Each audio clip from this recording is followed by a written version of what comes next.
pessoas bonitas, tudo bem com vocês? Hoje é sexta-feira, dia 15 de maio, e para hoje deixamos ali a aula de ensino religioso, artes e português. Vou começar falando de ensino religioso e já vou dizer para vocês aqui, já vou antecipando que eu vou deixar um trabalho que deve ser mandado no meu e-mail. Eu tô fechando as notas, então preciso de mais um trabalho para completar as notas de ensino religioso.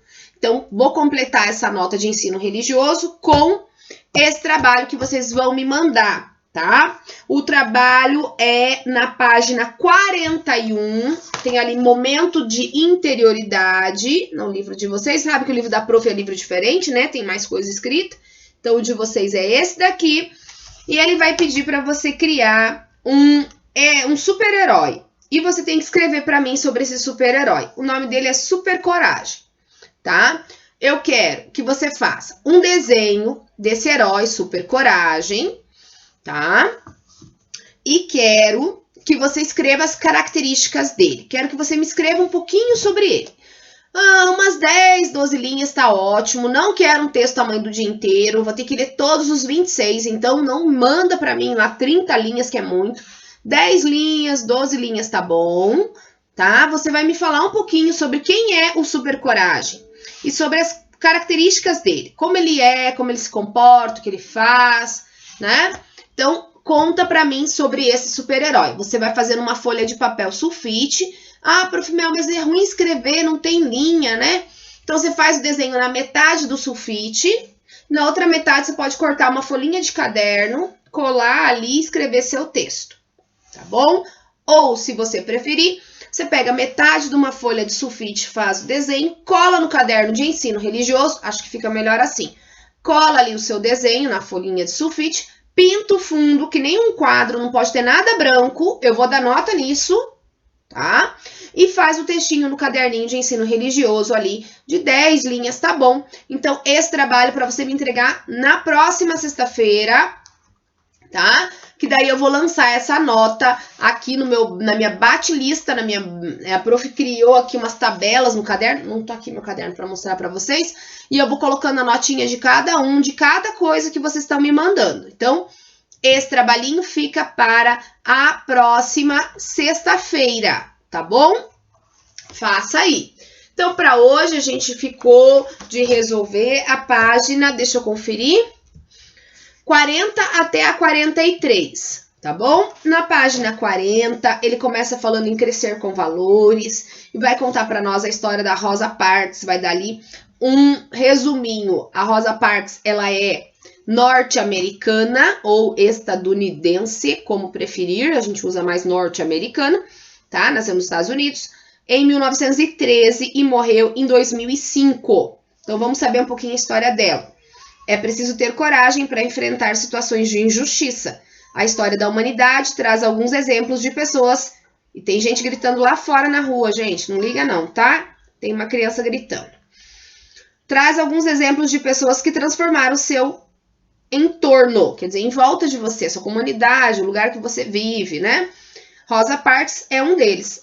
Parks nasceu nos Estados Unidos em uma época em que os brancos e negros eram tratados de formas diferentes. Os negros não podiam frequentar os mesmos espaços que os brancos, mesmo em escolas, igrejas, restaurantes. Até nos ônibus públicos, eles só podiam sentar-se no fundo e desde que lá houvesse lugar disponível. Parks não concordava com essa situação e, munida de muita coragem, se manifestou e ajudou a mudar a história dos negros no seu país.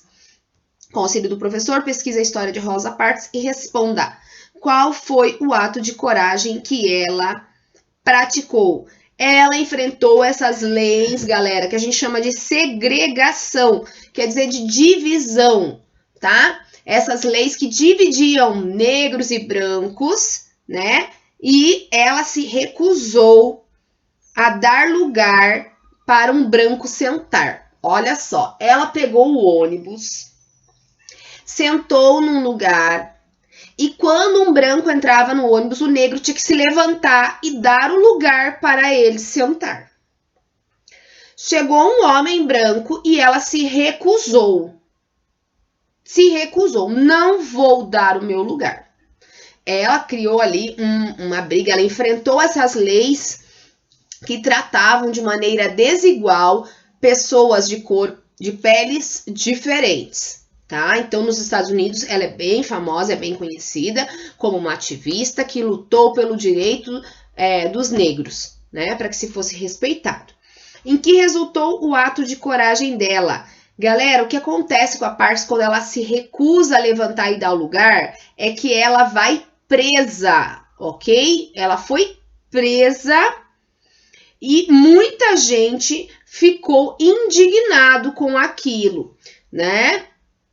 E começaram a fazer uma pressão para mudar essa lei, reverter, tirar essa lei e trazer a igualdade para negros e brancos. Então, ela fortalece esse movimento, essa resistência na luta pela igualdade entre brancos e negros. Essa é a história da Rosa Parks. Eu acho que tinha no YouTube, eu vou procurar ver se eu lembro. Acho que tinha um filme até dela. Vou dar uma olhadinha se eu encontro, galera, esse filme que conta a história da Rosa Parks, tá? Vou ver se eu acho e mando para vocês. Embaixo a gente tem ali Cristãos na História. De 1962 a 1965, ocorreu um dos mais expressivos encontros dos líderes da Igreja Católica Romana. Convocado pelo Papa João XIII, o Concílio Vaticano II reuniu bispos de todo o mundo para refletir como a Igreja poderia se colocar diante dos novos tempos. O concílio definiu que a Igreja deve estar a serviço da humanidade, sendo responsável por todas as pessoas. Galera, olha só. Esse concílio era uma reunião. Então, o Papa, ele convoca todos os bispos do mundo inteiro. Sabe que tem bispos no mundo inteiro. Então, ele convoca todos esses bispos, eles fazem uma reunião e eles chegam à seguinte conclusão. Que todos são responsáveis, que eles são responsáveis por todas as pessoas. Então, se as pessoas estão tendo atos ruins e desinteligentes num país, os bispos desse país não podem fazer não tô vendo nada, não tô. Eles têm que se manifestar. E o Papa, inclusive, tem que se manifestar. Então, normalmente a gente vê notícias, por exemplo, tá tendo uma guerra, e o Papa se manifesta durante as missas, os pronunciamentos que ele faz lá em Roma, e ele vai lá, repudia, fala que não é bacana, que a gente tem que mudar isso. O Papa, ele sempre vai estar se manifestando sobre questões, tá? Ocorreu há um tempo atrás ele se manifestou sobre mães solteiras. Eu achei bem legal essa fala do Papa. E ele falava assim, ó, não existe mãe solteira, só existe mãe. Mãe é mãe. E foi tão bonito, tão tranquilo, tão calmo, tão amoroso a fala dele, que me causou espanto. Porque em muitos países isso é visto de uma maneira muito ruim, né? É ruim para criança e para mãe que, né, são maltratadas, não podem conviver normalmente com outras crianças que são de pais, de famílias que não se separaram, né? Ou que a mãe não foi mãe solteira, né? Foi nascido filho dentro do casamento, certinho. E o Papa se manifesta. E aquilo foi muito bacana. Então, o Papa, nesse concílio foi estabelecido que eles não podem apenas ver as coisas erradas e fazer de conta que não viu. Que sim, nós cristãos temos que nos manifestar sim. Ah, eu não vou me meter. Não, tem que se meter sim. O Papa falou, não, todo mundo é responsável por todos. E se coisas ruins estão acontecendo, eu não posso fazer de conta que não estão, porque não é comigo. Isso é covardia, não é certo isso não. Se a gente vê algo ruim, tá passando na rua e tá vendo algo ruim acontecendo e você pode intervir e ajudar alguém, é sua obrigação sim ajudar. Nós temos que nos ajudar, porque se fosse conosco, a gente adoraria que alguém nos ajudasse e não nos deixasse sofrer. Então, a gente tem que ter essa consciência que todo mundo só vai estar bem quando todos estiverem bem. É impossível alguém estar bem com o outro mal. Nunca será um bem completo. Então, para que haja paz no mundo, para que todo mundo viva bem, nós temos sim que nos meter sim, e falar a respeito sim, e discutir sim as coisas que estão erradas, né? Temos que falar sim com amor, com respeito, sem briga e sem violência, mas a gente não pode deixar e fazer que não é conosco e não estamos sabendo. A gente tem que se manifestar sim e dizer uma coisa que não é certa. Não é certo, não é certo, é certo, é certo. E a gente tem que se manifestar. Temos que ter opinião e não se fazer de louco, lá, que não tá vendo nada. Então, temos sim, né? E eu achei bacana que essa postura é bem adotada pelo Papa atual. Ele está sempre se manifestando. Ele falou sobre a luta contra a miséria, sobre a desigualdade, falou sobre o desemprego. Temas políticos o Papa não deixou de falar, não. Ele tem falado sim, até do isolamento social. Ele já se pronunciou falando que todos os países têm que sim fazer o isolamento, têm que se cuidar, têm que cuidar das pessoas mais velhas, nossos velhinhos, nossos vozinhos e vozinhas, que é importante. Achei muito bacana. Então, tá aqui no nosso livro. Na página 41 vai falar sobre missão e compaixão. Olha que bacana, somos todos iguais perante a lei. Por isso, as pessoas com mobilidade reduzida precisam que as cidades sejam adaptadas às suas necessidades. Uma pessoa que utiliza cadeira de rodas, por exemplo, requer rampas em calçadas para se locomover. Para que uma cidade seja devidamente acessível a todos, muitas vezes é preciso que a sociedade se organize e reivindicar melhorias essenciais. Em grupo, pensem no entorno de vocês o que facilitaria o acesso de pessoas com mobilidade reduzida no bairro, na cidade, o que falta melhorar. Galera, isso aqui era pra gente fazer um bate-papo e eu posso dizer pra vocês assim, vocês poderiam até me questionar. Prof. Mel, e se uma pessoa cadeirante vier estudar na escola? Galera, já foi feita essa discussão ali na escola, entre nós professores e a direção. Se nós tivermos algum aluno cadeirante, aquelas salas de baixo ali, aquelas duas salas que era da sala da Prof. Mel do ano passado, que eram os 2 quintos anos do ano passado, que são os 2 primeiros anos lá da escola, são as 2 salas do térreo, que ficam ao lado da biblioteca. Essas salas, elas são de prioridade para pessoas com necessidades especiais. Nós tivemos alunos que quebraram a perna, tiveram que andar de muleta e eles ficaram no andar térreo. Toda a sala moveram toda a sala, mudamos de sala, tudo, no ano retrasado. Todas as salas foram mexidas para que aqueles alunos não tivessem que subir escada, não tivessem dificuldade. Todos os alunos mudaram e ficaram ali por um tempo até que eles se recuperassem. Então, assim, se viesse um aluno cadeirante para a nossa escola hoje, tem como? Tem, porque tem rampa para entrar. Ele consegue entrar e ir até a sala dele. Ah, Prof. Mel, mas ali não tem rampa para entrar no pátio colorido. Galera, no final da parte daquela calçadinha que contorna a frente da sala, ela é de rampa. E ele poderia fazer a volta e ir para o pátio colorido sem problema. Então, assim, a escola se adaptaria sim, a escola já fez algumas modificações. E caso a gente receba alguém que tenha necessidade especial como cadeirante, sim, a escola está preparada para resolver sim, tá? O que a gente teria que ver tem uma calçada que tem a guia rebaixada para passar cadeirante, cadeira de roda, ali perto da onde a prof deixa o carro estacionado, ali a guia rebaixada, eles conseguem passar e vir para a calçada da escola. Pro lado de baixo eu não reparei, porque eu quase não desço ali, gente, se tem ou não. Eu acho que não, mas pelo menos pela parte de cima sim é possível. Mas todas as ruas deveriam ter essa parte rebaixada para que os cadeirantes pudessem se locomover, né, galera? Porque realmente não é fácil. Tem razão. Registre ações que vocês podem realizar a favor de mudanças na acessibilidade do seu bairro ou da cidade. Galera, a gente não tem muito o que fazer. A gente poderia fazer, por exemplo, um abaixo-assinado pedindo para que as ruas do bairro todas tivessem essa guia rebaixada para que os cadeirantes pudessem passar e que as calçadas fossem padronizadas, deixadas retinhas, para que facilitasse também a passagem das pessoas cadeirantes. Isso seria um abaixo-assinado bacana e é algo que a gente poderia fazer, né? No final da página 41, é esse trabalhinho especial que vai valer nota que eu pedi para vocês. Momento de interioridade, então a gente vai criar aí um herói chamado Super Coragem. Você vai fazer o desenho e um pequeno texto para mim sobre ele, valendo nota, para fechar essa nota de ensino religioso, certo? Na página 42, a gente tem ali jeitos de ser, e olha que legal. As Testemunhas de Jeová formam um grupo que teve início em 1870 com o nome Estudantes da Bíblia. Essas pessoas procuram estudar a Bíblia com seriedade e compartilham o que aprendem nos periódicos que publicam.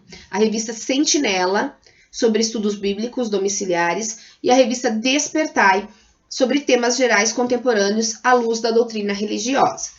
As revistas são publicadas em diversas línguas, distribuídas em muitos países. Os testemunhos de Jeová defendem corajosamente sua maneira de pensar. Na imagem, a capa da revista Sentinela, publicada em 1879 e traduzida para mais de 334 idiomas. Olha só, gente. Aí embaixo a gente tem ali a dedicação a Deus, a quem chamam Jeová, leva os testemunhos de Jeová a trabalhar voluntariamente para divulgar sua fé, o que fazem visitando as pessoas em casa, oferecendo leitura religiosa, estudos bíblicos e ajuda a quem aceitar. Na imagem, testemunhos de Jeová distribuem suas publicações na cidade de São Francisco, nos Estados Unidos.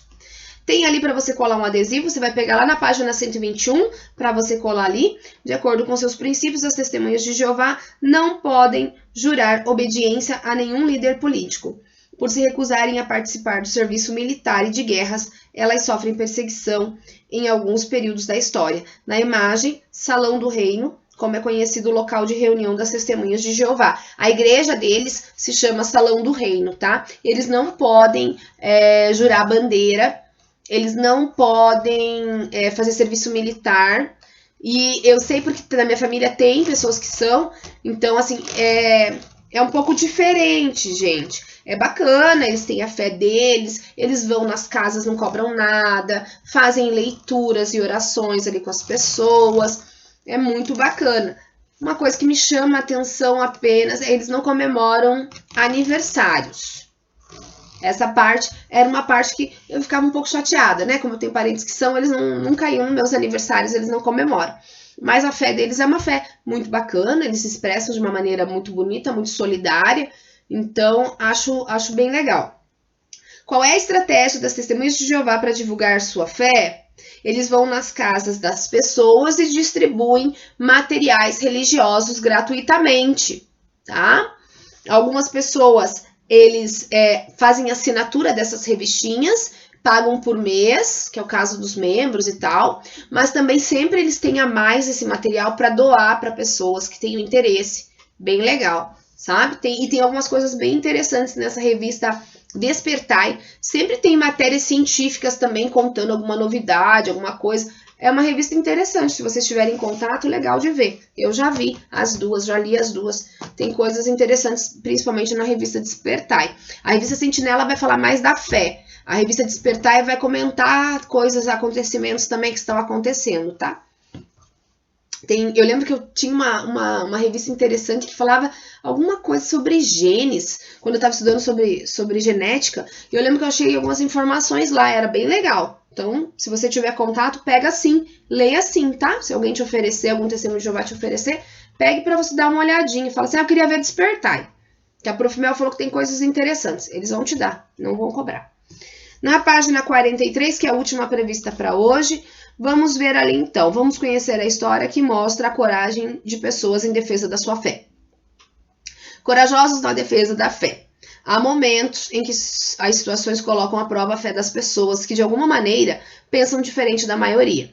Aconteceu há alguns anos na Alemanha, durante o período em que o líder desse país era Adolf Hitler, um político e militar que ali implantou um sistema ditatorial, uma ditadura. Ele manda e os outros obedecem. O exército no poder manda e mata quem quiser.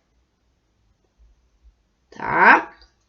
Sua ambição o levou cada vez mais adiante, conquistando territórios e pessoas por toda parte. Hitler exigia que todos o saudassem dizendo Heil Hitler, jurando obediência ao Estado e comprometendo-se com o regime e o exército nazistas. Mas havia um pequeno grupo que seguia sua religião com muita convicção.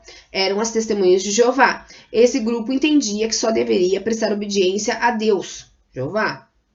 Por isso, resistiu corajosamente quando os soldados nazistas exigiam que seus seguidores que negassem sua fé. Muitos foram levados a campos de concentração, onde foram presos e até mesmo executados. Em suas roupas eram costurados triângulos roxos que os identificavam como inimigos do governo. As crianças também sofriam nas escolas, quando se negavam a dizer Heil Hitler ou cantar as músicas que louvavam o nazismo. Eram evitadas pelos colegas, ridicularizadas pelos professores. Mesmo em meio a tanto sofrimento, as testemunhas de Jeová se mantiveram corajosamente firmes em seus princípios e fé inabalável. Com as palavras do quadro, escreva uma frase que demonstre a escolha das testemunhas de Jeová diante dos soldados nazistas. A gente tem ali fiéis, Jeová e consequências. Então, você vai criar uma frasezinha. Vou dar um exemplo aqui, mas você pode criar a sua, tá? As testemunhas de Jeová se manteram fiéis à sua fé e, mesmo com consequências ruins, não mudaram sua postura. Ou as testemunhas de Jeová enfrentaram as consequências durante o regime nazista para manter a sua fé, para se manterem fiéis à sua fé. Também. Então, pensa numa frase aí, ok? Para terminar, nesta unidade você aprendeu. É preciso coragem para lutar pelo que é certo e justo. É preciso coragem para enfrentar os poderosos. Se buscarmos fazer justiça, podemos confiar em Deus. Galera, esse fazer justiça não é com as próprias mãos, tá? A gente tem que fazer o que é certo, independente se o outro faz ou não. A desculpa de, mas o fulano também fez, é aquela que a prof mais briga. E se o fulano comer pedra lá da rua, você come também? Não. Por quê? Porque não importa o outro. Eu tenho que ser fiel a mim, eu tenho que ser fiel àquilo que é certo e fiel àquilo que eu acredito. E eu tenho que ser corajoso de me manter assim, independente dos outros. Tá todo mundo ali tomando uma bebida esquisita, venenosa lá. Tá todo mundo, eu também vou. Não vou. Não é legal, não é certo, não é o que eu penso, não vou fazer. A gente tem que ter essa convicção. Seja com a sua fé, seja com seus valores, seja com a sua educação, com a sua família, com seus ensinamentos que você recebeu. Você tem que ser fiel àquilo que você acredita e pensa. E você tem que fazer o que é certo, mesmo que não esteja ninguém olhando. Essa é a parte, acho que, mais difícil para o ser humano, não para vocês, mas para todo mundo, inclusive para mim. Fazer o que é certo, independente se o outro está vendo ou não. Isso é ter princípios. Não importa se tem alguém vendo.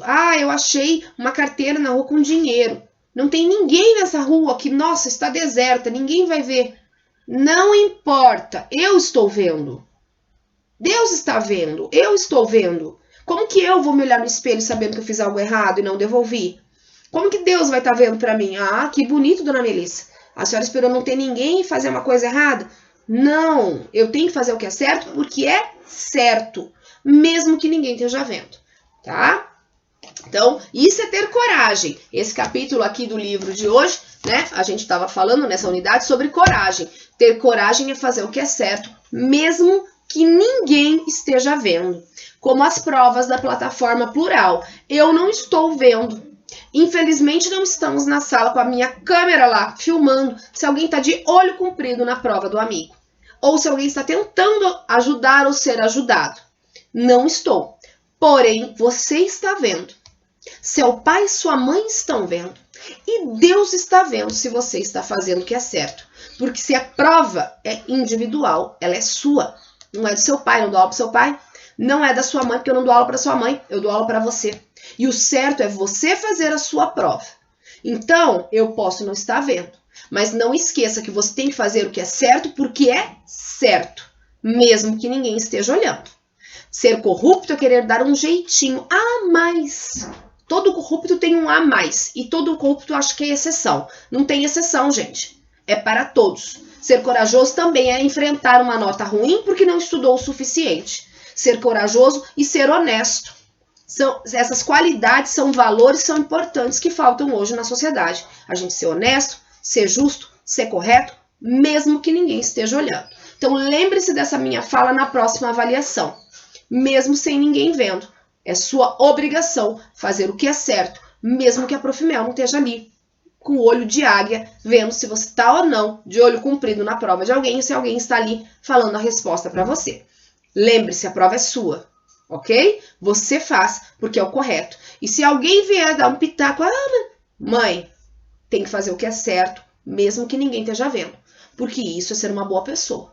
Isso é ser honesto. E honestidade vale ouro. Ok? Então, ensino religioso terminado com bronca, com sucesso. Plim!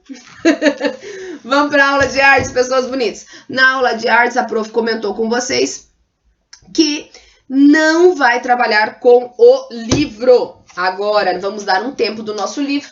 Estamos falando sobre surrealismo. Então, a prof deixou indicado no site um videozinho da Disney sobre Salvador Dalí e surrealismo. Olha que legal. O Salvador Dalí, ele foi um pintor muito louco, assim, gente. Ele tinha, assim, ideias e quadros maravilhosos. Eram sempre sonhos, assim. Então, eu deixei um dos quadros mais conhecidos do Dalí. A prof adora esse quadro também. Não é o meu favorito, mas eu gosto bastante. Se chama Persistência da Memória. E eu deixei em anexo lá na plataforma Plural para você fazer a releitura, a pintura. Não pode deixar nada em branco. Zero coisas em branco, pessoas bonitas. Tá? Não vai precisar me mandar no e-mail, porque eu vou pedir para ver durante a live. Você vai me mostrar o desenho do Salvador Dalí lá na live. E eu vou olhar, não quero nada em branco. Repito, nada em branco. Repito, nada em branco. Tudo pintadinho, tá? Vamos fazer essa releitura. Você vai assistir esse desenho bem legal da Disney. Eu não vou lembrar o nome, acho que eu não marquei aqui na minha folha ninja. Não, eu não lembro se era... Como era o nome do... Pera aí um pouquinho, gente. Deixa eu ver se eu salvei aqui em escola. Eu tenho uma lista no YouTube, olha só, coisas de prof, chamada escola. Nessa lista aqui no YouTube, eu deixo salvo os vídeos que eu uso com vocês. Porém, Destino, viu como eu deixo salvo? Tá aqui. Destino é o nome desse desenho da Disney, que vai mostrar, ele é bem legal. Ele vai mostrar as obras do Salvador Dalí, o que é muito legal, gente. Aparecem várias obras, vários quadros deles ali que se misturam e criam vida. É muito legal. Já adianto para vocês que tem um quadro do Dalí, acho que eu mostro na próxima live, chamado Girafa em Chamas. Esse é o meu quadro mais favorito dos favoritos, ever, de todos os pintores possíveis e imagináveis. Esse é o meu quadro favorito. E a prof brinca que a prof é a mulher das gavetas que tá lá naquele quadro, que é assim que eu me sinto, né? Várias gavetinhas aqui dentro. Então, esses quadros fazem a gente pensar. Por enquanto, vou mostrar na live para vocês esse quadro. Vocês vão pintar hoje a Persistência da Memória. Eu mostro Girafa em Chamas para vocês. E tem mais outro que eu não vou lembrar agora, que é do Dalí também, eu quero mostrar para vocês. E a gente vai falar depois de um outro, na próxima aula, de um outro grande pintor, que também... Eu vou começar com os meus favoritos, tá, gente? Ó, a prof é esperta, né? Vou começar com os favoritos. Depois a gente vai falar do Miró, também. Ele tem o meu segundo quadro favorito é o do Miró. Então, eu vou mostrar para vocês. Mas começo com o Dalí, que é o meu pintor favorito. Então, pinta lá, capricha. Não é cópia, gente. Você não tem que abrir a foto do quadro e pintar igual. Você vai fazer com as cores da sua preferência. Você, prof, eu posso acrescentar e desenhar aqui uma coisa a mais nesse quadro? Claro, o quadro é seu, ó, pessoa bonita. A única coisa é que não pode ficar nada, zero branco. Tudo tem que ser pintado. Mas pode acrescentar? Pode. Ah, prof, eu quero fazer mais um elemento aqui derretido nesse quadro. Tudo bem, tá tudo certo. Capriche, ok? Só não me venha com pintura de pré. Pintura mal pintada, que eu vou dar nota nisso. E eu vou dar nota ruim para quem não tiver capricho. Então, pinte direito. Quinto ano. Quero ver pintura de quinto ano aí. Certo, pessoas bonitas? Hoje a prof tá dando bronca, né? Mas é só para lembrar, porque eu não tô perto para falar todo dia a mesma coisa. Então, a prof tem que dar uma dura de vez em quando pra vocês lembrarem que vocês são quinto ano e eu quero pintura de quinto ano. Não me faça garrancho de pintura tudo riscada aí que eu não vou aceitar. Tá? Capriche. Já tô avisando. Ok. Esse você vai precisar imprimir, provavelmente, tá, pessoa bonita? Então, veja aí o que você vai precisar imprimir. Para português, ficamos da página 44 a 53. Galera, português veio um pouquinho mais hoje de páginas para a gente terminar esse capítulo, porque eu tenho que também avaliá-los. Estamos no final, reta final do trimestre, eu tenho que avaliá-los. Então, deixa eu só conferir de novo aqui. 44 a 53. Então, 4.4 a gente começa com a leitura 2 e vamos até a 5.3, porque na verdade a 5.4 é 5.5 é você criar um poema, e a gente já fez um poema né? E já apresentamos a leitura, então tá tudo certo até a 5.3. Preste atenção na aula de hoje de português, é o último conteúdo para a prova, tá? Para a prova vai cair poema, interpretação de poema, cairá... Deixa eu ver o que mais que a prof tinha passado, que eu falei vai cair na próxima prova. Adjetivo pátrio. Cairá adjetivo pátrio, cairá poema, interpretação de poemas, cairá...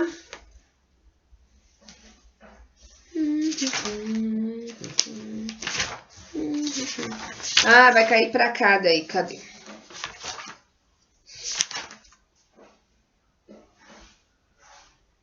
Ah, prefixo, sufixo? Não vou pedir prefixo, sufixo. Mas substantivo, sim. Vai cair substantivo simples e composto. Ok? Esse cai sim para a próxima prova. Então vamos lá, pessoas lindas. O menino que carregava água na peneira. Tem um livro sobre águas e meninos. Gostei mais de um menino que carregava água na peneira. A mãe disse que carregar água na peneira era o mesmo que roubar um vento e sair correndo com ele, para mostrar aos irmãos. A mãe disse que era o mesmo que catar espinhos na água, o mesmo que criar peixes no bolso. O menino era ligado em despropósitos. Quis montar os alicerces de uma casa sobre orvalhos. A mãe reparou que o menino gostava mais do vazio do que do cheio. Falava que os vazios são maiores e até infinitos. Com o tempo, aquele menino que era cismado e esquisito, porque gostava de carregar água na peneira, com o tempo descobriu que escrever seria o mesmo que carregar água na peneira. No escrever, o menino viu que era capaz de ser noviça, monge ou mendigo ao mesmo tempo. O menino aprendeu a usar as palavras, viu que podia fazer peraltagens com as palavras e começou a fazer peraltagens. Foi capaz de interromper o voo de um pássaro botando ponto final na frase. Foi capaz de modificar a tarde botando uma chuva nela. O menino fazia prodígios, até fez uma pedra dar flor. A mãe reparava o menino com ternura. A mãe falou: meu filho, você vai ser poeta. Você vai carregar água na peneira a vida toda. Você vai encher os vazios com suas peraltagens. E algumas pessoas vão te amar pelos seus despropósitos. Olha que texto bonito. Legal, hein, gente? Muito bem. Quem escreveu foi o poeta Manuel de Barros. Ele é conhecido como Nequinho pela sua família. Nasceu em Cuiabá, lá no Mato Grosso. Escreveu seu primeiro poema aos 19 anos, daí em diante estava sempre no meio dos versos. Sua primeira publicação foi no livro Poemas Concebidos Sem Pecado, lançado em 1937, olha só. Então, vamos lá.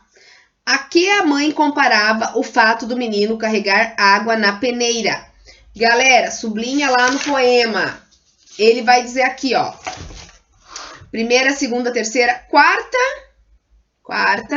quinta, sexta e sétima linha. Ele vai dizer aqui, ó. Pam, pam, pam, pam, pam, pam, pam. Achou aí? Pode pausar se precisar. Era o mesmo que roubar um vento e sair correndo com ele para mostrar para os irmãos. A mãe disse que era o mesmo que catar espinhos na água. O mesmo que criar peixes no bolso. Voltemos. O que todos esses elementos comparados têm em comum? Todos são impossíveis de realizar, né, galera? Ó, o prof tá com obra aqui. Ele está fazendo barulho. Só que eu não posso parar de filmar, senão vocês ficam sem, tá? Então vai ter um barulhinho. Tá, vamos lá, então.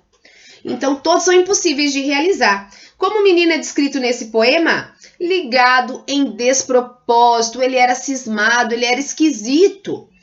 Releia 2 versos do poema. A mãe reparou que o menino gostava mais do vazio do que do cheio. De acordo com os sentidos que apresentam, as palavras em destaque nesses versos são chamadas de... Galera, elas são o oposto. Então, elas são antônimos. São palavras antônimas, porque são opostos. O cheio, o vazio. O alto, o baixo, o longe, o perto, o grande, o pequeno. São antônimos, são o contrário uma da outra, certo?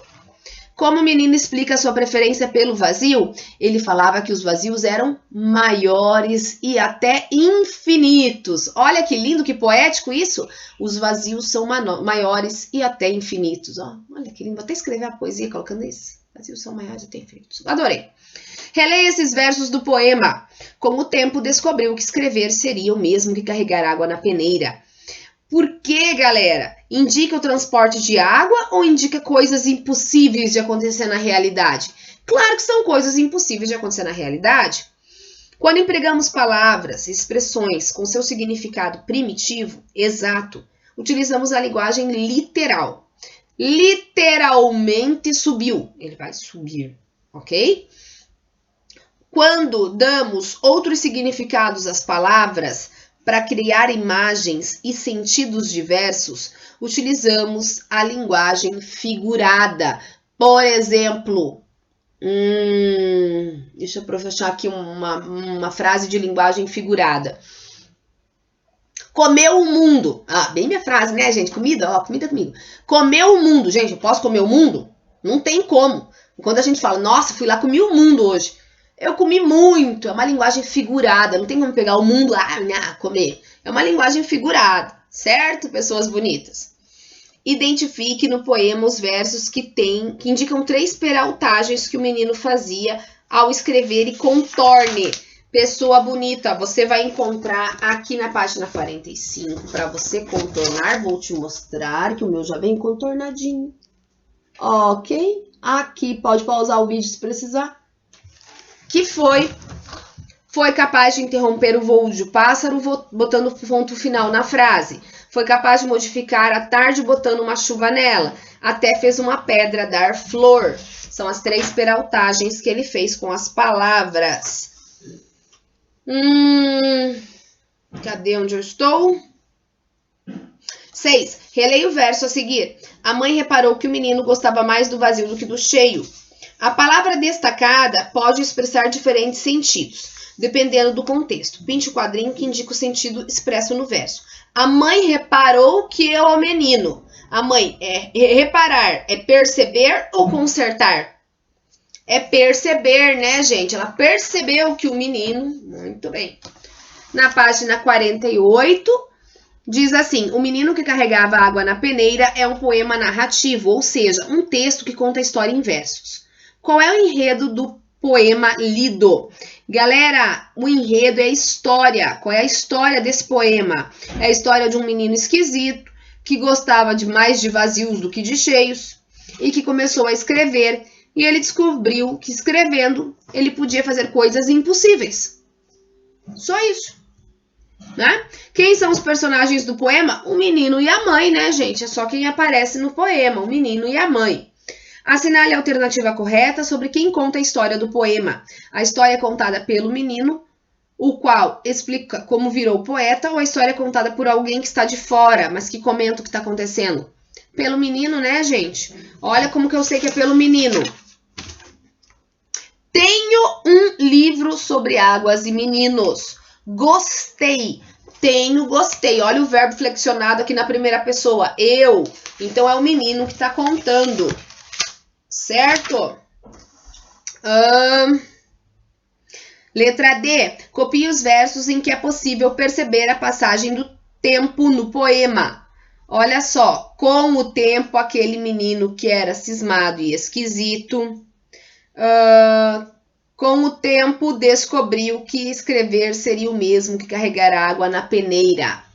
Com o tempo. A gente vê ali a passagem do tempo acontecendo. É possível identificar o espaço desse poema? Não, gente, não é possível porque não é definido. Ele não diz onde. Não diz o espaço, não diz onde está, ok? Pesquise um poema narrativo, copie no caderno, identifique nele o enredo, o personagem, o tempo e o espaço. Gente, não precisa fazer a número 8, tá? Não precisa ainda não. Vamos dar prioridade ao que eu preciso explicar por conta da prova que está chegando. Então, não precisa fazer a número 8. Poema narrativo é um texto que narra uma história em versos, com personagens, narrador, tempo e espaço. Geralmente, ele é mais extenso que os outros poemas e também pode apresentar rimas. Neste capítulo, você leu 2 poemas, sendo um deles narrativo. Agora, leia um mini-conto que narra acontecimentos sobre o desejo de uma criança. Pela ilustração do texto, qual seria o desejo? Olha só, coisas do mar ali, hein, gente? Moravam muito longe da praia. e Júnior queria conhecer o mar. O pai disse-lhe que não poderiam ir. O menino pediu que pintassem uma parede do quarto de azul. Foi feito. Então, todas as tardes, Júnior sentava-se diante dela para imaginar. Olha só, galera, essa aqui é só pra gente fazer discussão. Que sentimento do mini-conto despertou em você? Aí você vai me contar na live, gente. Não tem como você me contar aqui, né? Qual era o desejo da criança? Conhecer o mar. Por que esse desejo não se realizava? Porque ele morava longe, era muito distante. O que a criança fez para realizar seu desejo? Pediu para pintar uma parede de azul e imaginava o mar todos os dias. Compare os poemas lidos nesse capítulo com um mini-conto. Não vamos poder, estamos, né? Não tem como vocês verem um por um para me dizer. Página 50. Eu vou até 53, só estava conferindo aqui, gente. Na página 50, a gente vai falar sobre formação de palavras. Olha só. Bananeira, mangueira, goiabada. As palavras acima foram formadas com base nas palavras apresentadas a seguir. Pinte as palavras abaixo, utilizando as cores correspondentes. Manga de amarelo, goiaba de laranja e banana de azul. A palavra que dá origem a outras palavras é chamada de primitiva. A palavra que é originada, ela é chamada de derivada. Galera, é bem simples. Tem palavras que dão origem a outras palavras. Por exemplo, pedra. Eu posso fazer pedreiro, pedrada, pedregulho, porta. Porta é primitiva. Ela dá origem a portaria, porteiro. O que mais? Não me veio. Sapato. Palavra primitiva. Ela dá origem a sapateiro, sapateira, sapateado. Percebem que essa palavra ela vai ser muito parecida com as outras? Então, chuva, chuvisco, chuvarada, chuvarel, fogo. Fogo, fogaréu, fogareiro, fogão. Que mais, gente? Tô eu pensando aqui, ó, para dar exemplo para vocês. A palavra primitiva, ela é aquela palavra que origina outras palavras, tá? Então, olha lá, ele vai dar exemplo pra gente aqui, ó. Chuva, chuvisco, chuvinha, chuvarada, chuveirada, chuveiro. Todas as palavras em laranja ali são derivadas. Elas são originadas pela palavra chuva. Leia a seguir duas palavras derivadas, infeliz e perigoso. Para formar a palavra infeliz, que elemento foi acrescentado à palavra primitiva feliz? O in, né, gente? Feliz, infeliz. O elemento acrescentado à palavra infeliz expressa a ideia de repetição ou negação. Porque o contrário de feliz é infeliz. Então, o in é o contrário. Ele está negando aquilo. Então, de negação. Para formar a palavra perigoso, que elemento foi acrescentado à palavra perigo? O oso, né? Perigo, perigoso. A derivação pode ocorrer pelo emprego de elementos tanto no início quanto no final da palavra. Quando o elemento é incluído no início, ele é chamado de prefixo. Lembra que pré, antes do primeiro ano vem o pré. Pré vem primeiro. Então, prefixo vem primeiro, né? E sufixo vem no fim. Prefixo, sufixo. Ok? Então, olha lá. Infeliz. O in é um prefixo, vem primeiro, prefixo. O perigoso, o oso é sufixo, vem no final. Assinale P para a palavra primitiva e D para a derivada. Fruta, primitivo, né, galera? Ela dá origem a fruteira, frutado, enfim. Floricultura, vem da palavra flor, então ela é derivada. Fruteira, derivada. Folha, primitiva. Flor, primitiva. Folhagem, derivada. Contorne os prefixos das palavras abaixo, depois ligue cada palavra ao sentido do seu prefixo expresso. Refazer. Refazer é fazer novamente, então é repetição. Desfazer. Des é o contrário, é deixar, des. Então, é ação contrária. Inválido. Esse in é uma negação. Tá negando, não é válido. Inválido. Antipatia. Esse an é de oposição. É o contrário também, não é isso. Oposição. Antipatia. Empregue os sufixos nas palavras abaixo para formar palavras derivadas. Manobra, manobrista. Dente, dentista. Feira, feirante. Temos ali alguns sufixos que mudaram e tornaram a palavra derivada. Galera, o que a gente tem que saber de palavra primitiva e derivada? Primitiva é a palavra que dá origem, derivado é a palavra que se criou pela primitiva. Primitiva é a mãe, derivado são os filhos, ok? Então, a palavra mãe é a palavra que dá origem às outras palavras. Então, tipo flor, floricultura, florista, floral, tá? Floreira. Então, a flor é a palavra mãe, que é a primitiva, e todas as outras que a prof falou são derivadas, ok? Substantivo simples e composto. Galera,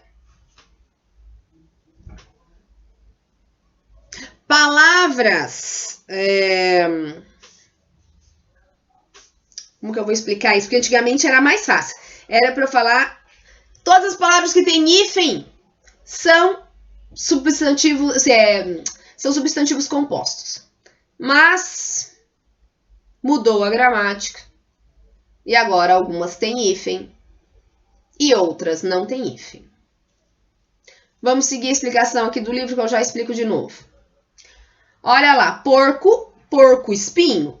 Qual desses substantivos é formado por uma palavra? Porco. Qual é formado por duas? Porco, espinho. Substantivos simples são formados por apenas uma palavra. Já os substantivos compostos são formados por duas ou mais palavras ligadas ou não por hífen.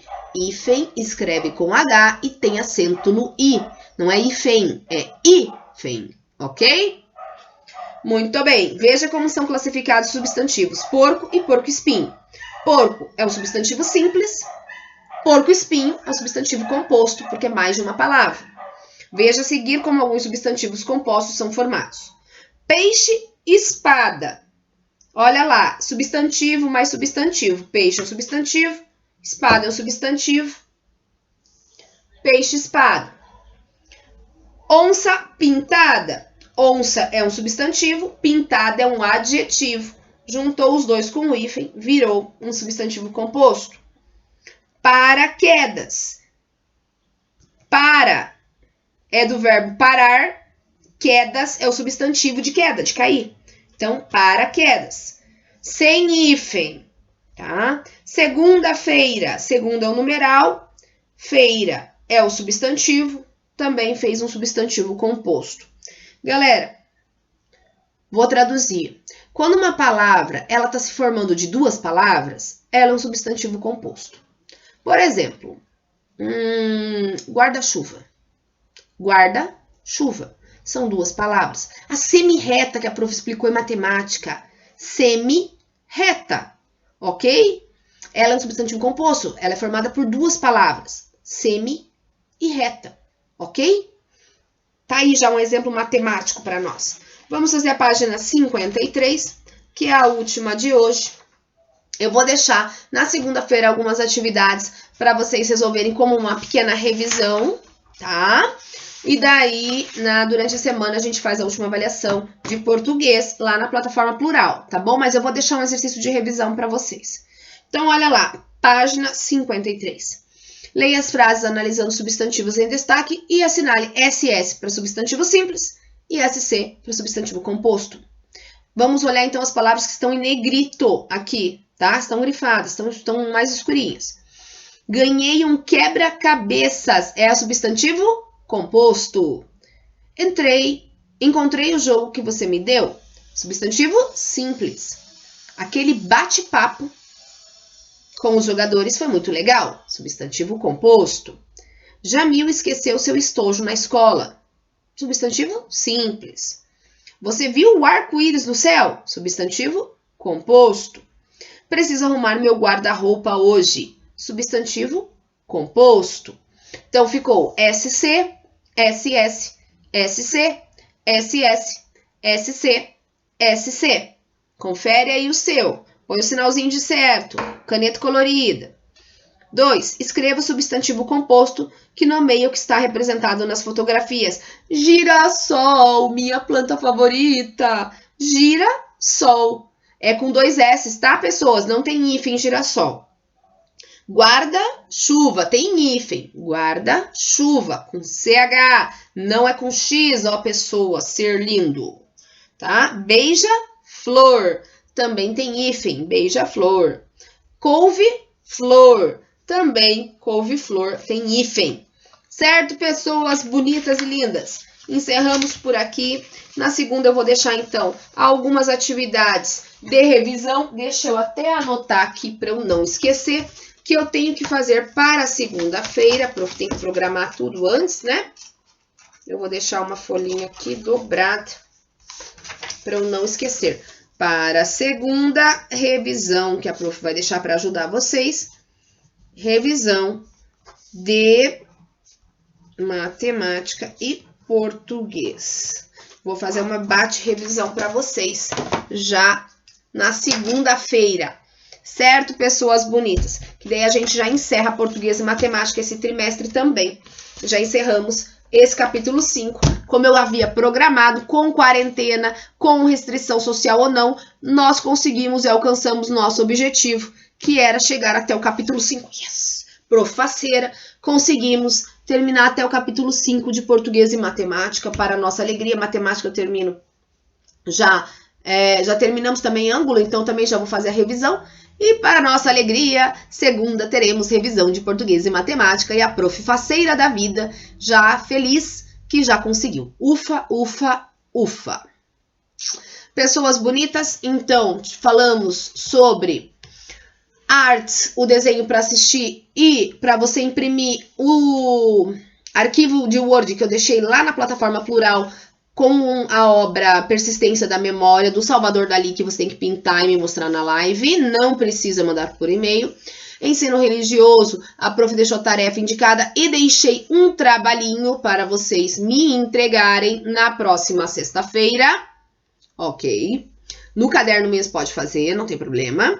Em português nós terminamos o capítulo 4 para nossa alegria e a prof na segunda prometeu então deixar exercícios de revisão para te ajudar para a próxima prova. Ó, ser lindo da minha vida, encerramos essa semana então.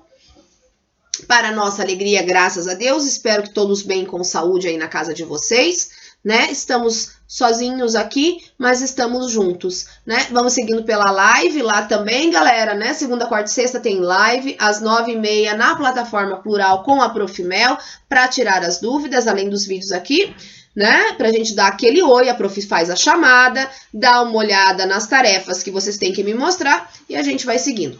Pessoas bonitas, fiquem com Deus. O meu beijo de hoje, antes que eu esqueça, deixa eu achar minha lista ninja, que eu já vejo quem eu mandei ontem.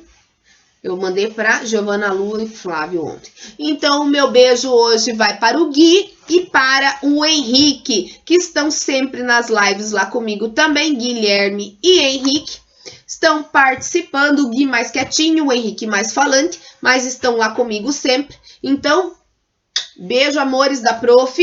Estão lá sempre junto comigo, continuem estudando, levando bem a sério, tá? Tô adorando ver as avaliações de vocês, que vocês estão indo muito bem. Tô bem feliz. Fiquem com Deus, que a Sagrada Família abençoe vocês. Um excelente final de semana. Termina rapidinho essa tarefa e, ó, pé pra cima. Netflix, brigadeiro, porque o final de semana chegou merecido.